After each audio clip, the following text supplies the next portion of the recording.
আমানুল্লাহপুর union কর্তৃক আয়োজিত আমাদের প্রিয় নেত্রী, সারা পৃথিবীতে আজকে সবচেয়ে জনপ্রিয় নেত্রী, আমাদের তিনবারের প্রধানমন্ত্রী, মহান স্বাধীনতার ঘোষক শহীদ রাষ্ট্রপতি জিয়া রহমানের সহধর্মিণী, আমাদের প্রিয় নেতা তারেক রহমানের মা, আমাদের সবার মা আজকে জীবন মৃত্যুর সন্নিকটে উনি অবস্থিত। আমরা মহান আল্লাহর কাছে দোয়া করব, সেই কারণেই আজকের এই আয়োজন। ওনার জন্য কোটি কোটি মানুষ দোয়া করছেন, মানুষ কান্না করছেন, আল্লাহ যেন ওনাকে হায়াত দারাজ করেন। আমরাও ওনার হায়াত দারাজের জন্য, ওনার শেফায়েতের জন্য আমরা এখানে একত্রিত হয়েছি। রাজনৈতিক বক্তব্য আজকে দেব না।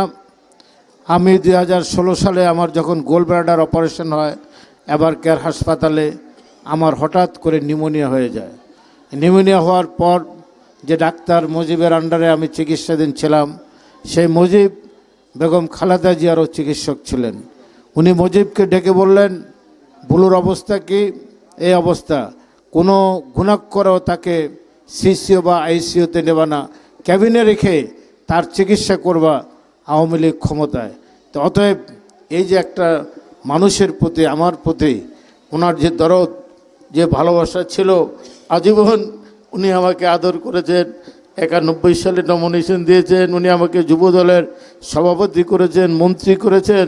যখন যে আবদার করেছি দলের জন্য, পার্টির জন্য, একজন রাজনৈতিকভাবে কোনো দিন উনি ফিরিয়ে দেননি। উনি কখনো কোনো দুর্নীতির সাথে সংস্পর্শ ছিল না।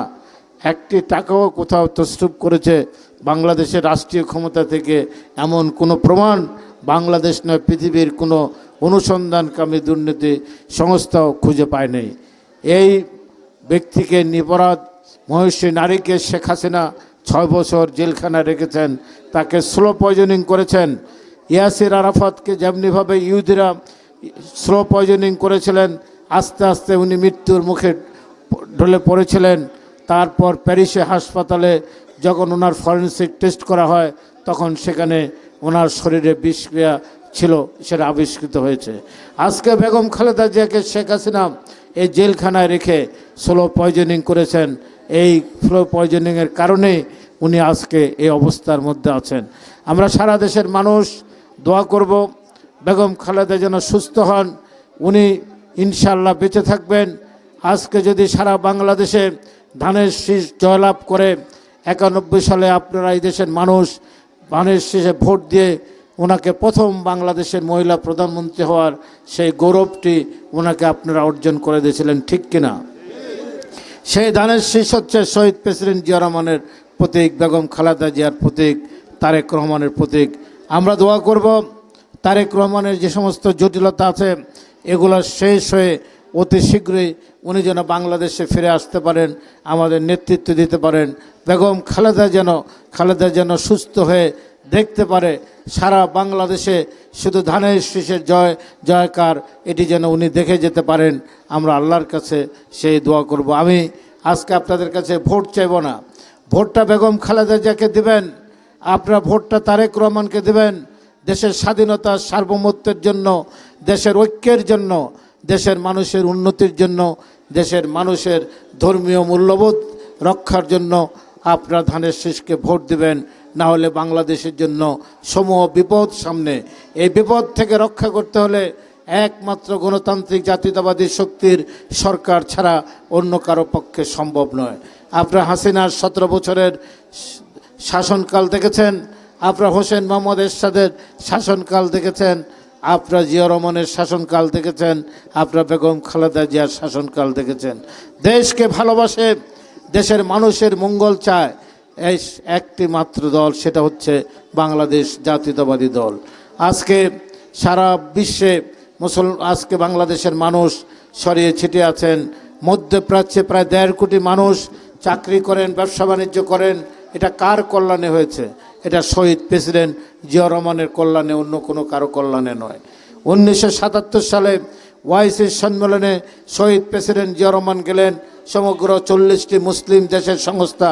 সেখানে দাঁড়িয়ে উনি বললেন, আমি একটি গরিব দেশ থেকে এসেছি, আপনাদের ট্রিলিয়ন ট্রিলিয়ন ডলার আছে, আপনারা আজকে আপনাদের পেট্রো ডলার আছে, আপনাদের উন্নয়নের প্রয়োজন, আমার দেশের মানুষের কর্মসংস্থানের প্রয়োজন।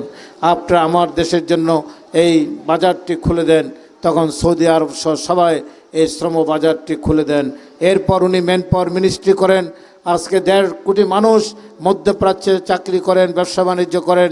এইটির অবদান হচ্ছে শহীদ প্রেসিডেন্ট জিয়া রহমান। আমাদের দেশের গ্রামীণ অর্থনীতির এই পরিবর্তন হয়েছে শহীদ প্রেসিডেন্ট জিয়া রহমানের কারণে। আরেকটি কারণ হচ্ছে উনি এসে 1980 সালে এই দেশে গার্মেন্ট শিল্প প্রবর্তন করেন। এর আগে এই দেশে কোনো গার্মেন্ট শিল্প ছিল না, $1 গার্মেন্টস এক্সপোর্ট হতো না। শহীদ প্রেসিডেন্ট জিয়া রহমান এই গার্মেন্ট সেক্টরটি চালু করেন। আজকে 1.5 লক্ষ কোটি টাকার এক্সপোর্ট হয়। 50 লক্ষের অধিক আমাদের মা বোনেরা এই গার্মেন্ট সেক্টরে চাকরি করেন। বেগম খালেদা জিয়া 91 সালে ক্ষমতায় এসে প্রথম যে আইনটি করেন সেটি হলো 5,000 কোটি টাকা কৃষকরা যারা ঋণ ছিলেন সবাই ঋণ মকুব করে দিয়েছেন। আজকের 2.5 লক্ষ কোটি টাকা হয়।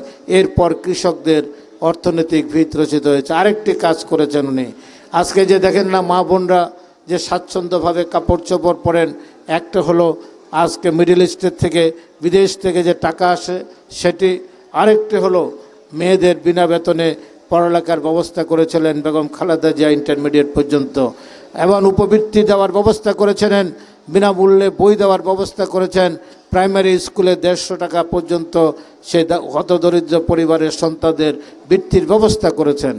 এই অবস্থার এই বৃত্তির কারণে, উপবৃত্তি, বিনা বেতনে বই, বিনা বেতনে ইন্টারমিডিয়েট পর্যন্ত লেখাপড়ার কারণে আজকে গ্রামের সংস্কৃতি, গ্রামের অর্থনীতির যে আমূল পরিবর্তন হয়েছে, এর সম্পূর্ণ ভাগিদার হচ্ছেন বেগম খালেদা জিয়া।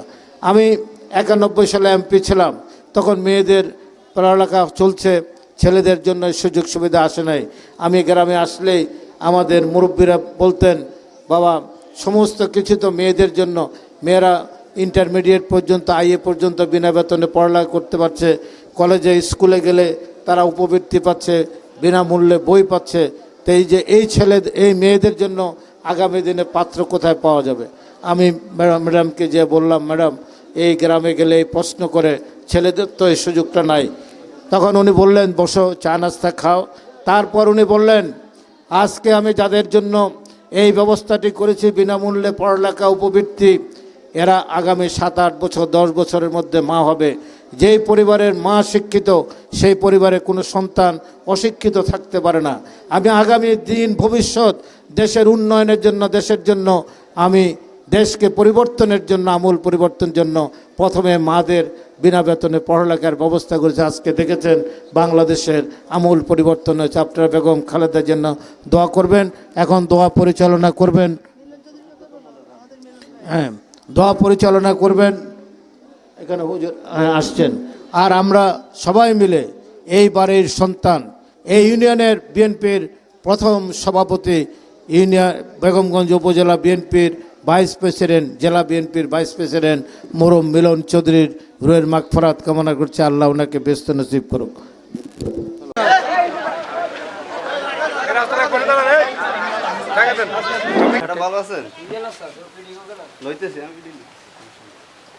আমি এর বক্তব্য শেষ করছি। আসসালামু আলাইকুম।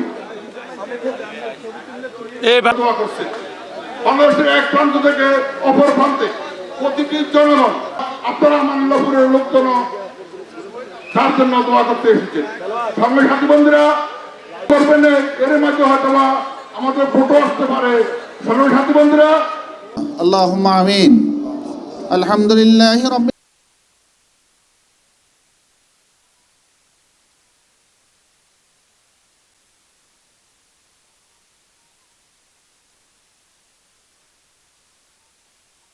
হৃদয় আপনাদেরকে জানাচ্ছি আমার অন্তর থেকে অনেক অনেক শুভেচ্ছা, দোয়া এবং শ্রদ্ধা।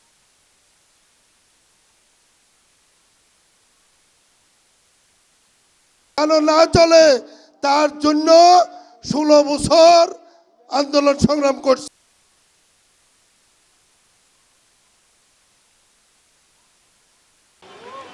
এবং বাংলাদেশের সারা পৃথিবীতে বিপ্লব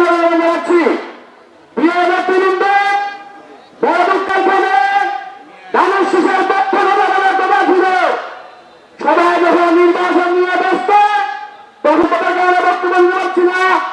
আপনাদের কাছে আকুল আবেদন জানাচ্ছি, মানবী মানুষের নেত্রীর জন্য আপনারা দোয়া করবেন। তিনি যেন পুনরায় আবার নির্বাচন করে বাংলাদেশের প্রধানমন্ত্রী নির্বাচিত হন। اغفر لي ولوالدي وللمؤمنين يوم يقوم الحساب كما ربياني صغيرا ربنا রব্বুল আলামিন তার সুস্থতা আপনি কবুল ও মঞ্জুর করে নিন। রব্বুল আলামিন বেগম জিয়াকে আপনি খিদমত করেছে, আরো আশা আছে আল্লাহ আপনি তাকে করার তৌফিক দিয়ে দিন।